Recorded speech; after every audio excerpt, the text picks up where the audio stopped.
Livro Caminho a Cristo, capítulo 2, A Ponte sobre o Abismo. O homem foi originariamente dotado de nobres faculdades e de um espírito bem equilibrado. Era um ser perfeito e estava em harmonia com Deus. Seus pensamentos eram puros, santos os seus intentos, mas, pela desobediência, suas faculdades foram pervertidas e o egoísmo tomou o lugar do amor. Sua natureza tornou-se tão enfraquecida pela transgressão que lhe era impossível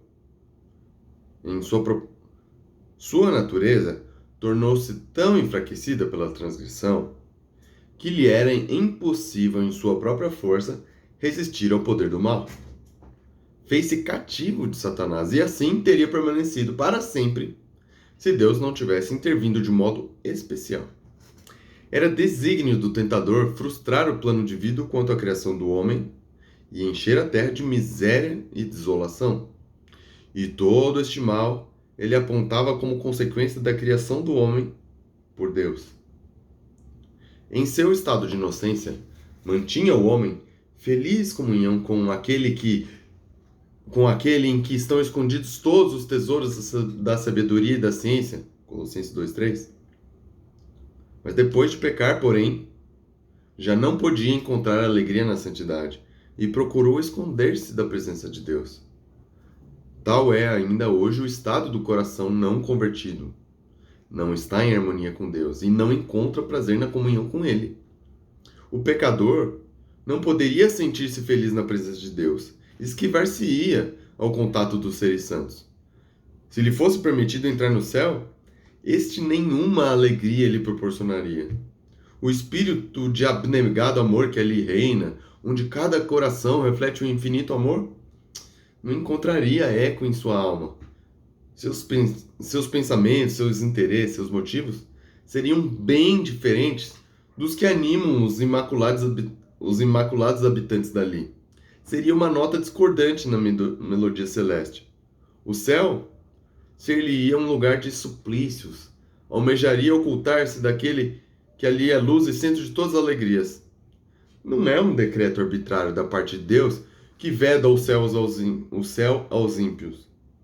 Estes são excluídos por sua própria inaptidão para dele participar.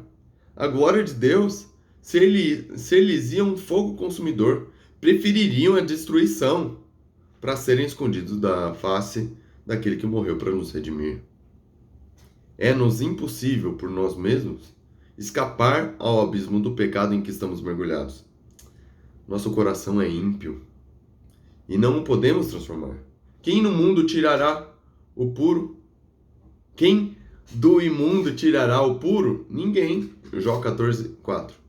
A inclinação da carne é inimizade contra Deus, pois não é sujeita à lei de Deus, nem em verdade o pode ser. Romanos 8:7. A educação, a cultura, o exercício da vontade, o esforço humano, todos têm sua devida esfera de ação, mas neste caso são impotentes.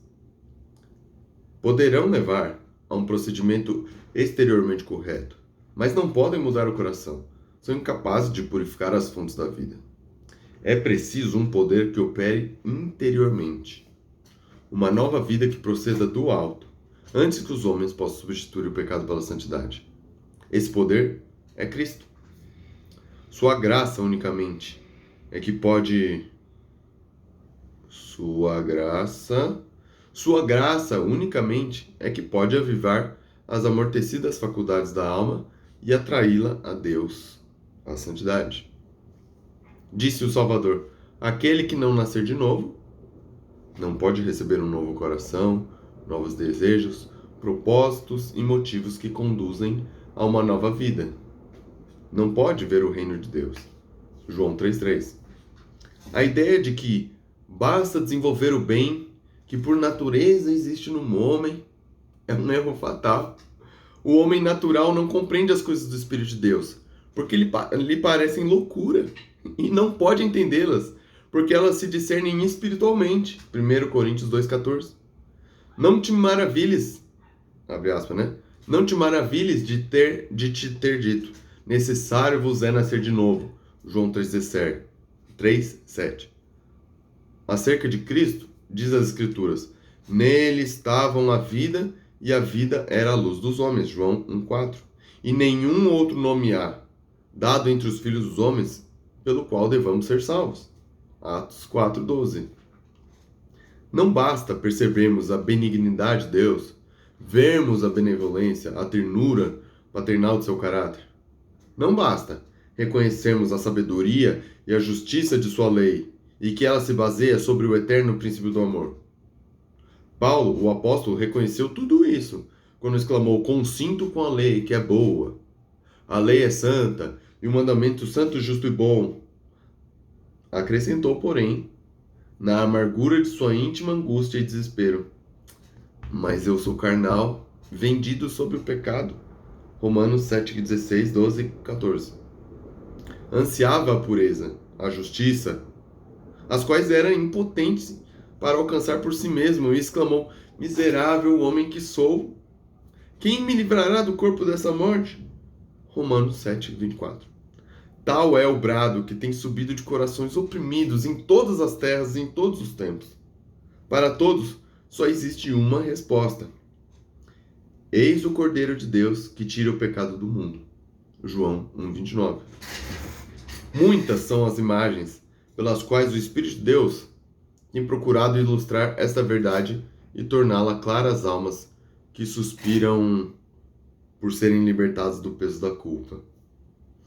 Quando, depois do seu pecado de enganar Esaú, Jacó fugiu do lar paterno, ficou abatido pela consciência da culpa.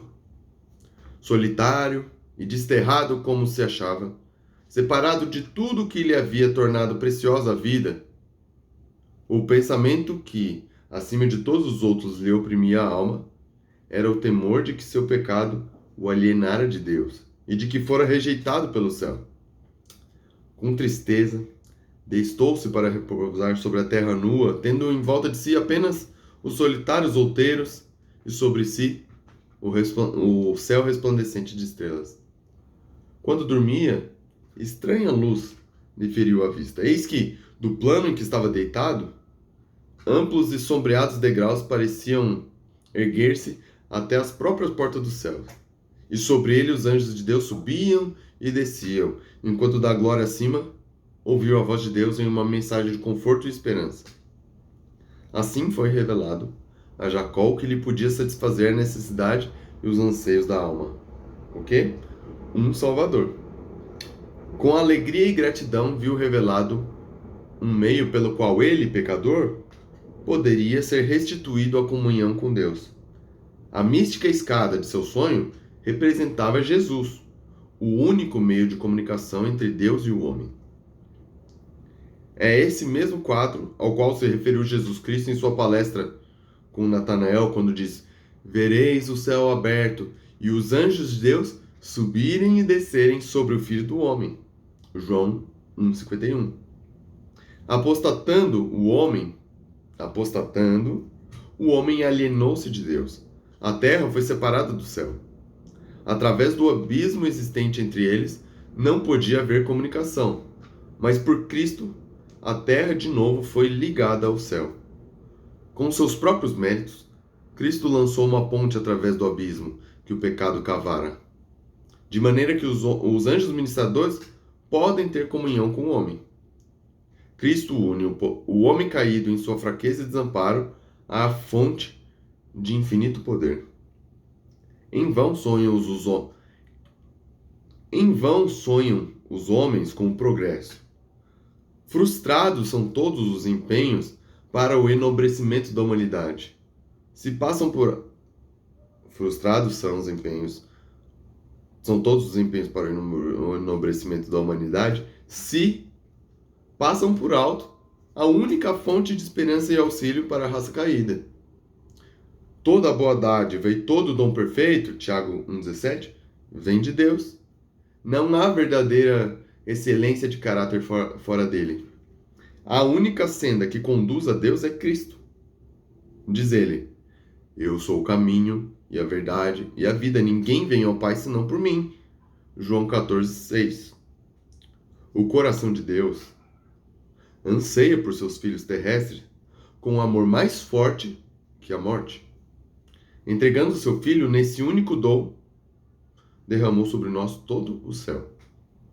A vida, morte e intercessão do Salvador, o ministério dos anjos, o pleitear do Espírito, o Pai operando acima de tudo e por tudo, o interesse incessante dos seres celestiais, tudo se empenha em favor da redenção do homem. Oh, consideremos o maravilhoso sacrifício que foi feito por nós. Procuremos avaliar o esforço e energia que o céu dedica para reivindicar os perdidos e reconduzi-los ao lar paterno. Motivos mais fortes e instrumentos mais poderosos não poderiam jamais ser postos em operação. As excelentes recompensas de fazer o bem, a alegria do céu, a sociedade dos anjos, a comunhão e o amor de Deus e seu Filho, o enobrecimento e dilatação de todas as nossas faculdades através dos séculos da eternidade. Acaso não são estes poderosos incentivos e encorajamento para nos impelir a consagrar ao nosso Criador e Redentor os mais amantes serviços do coração?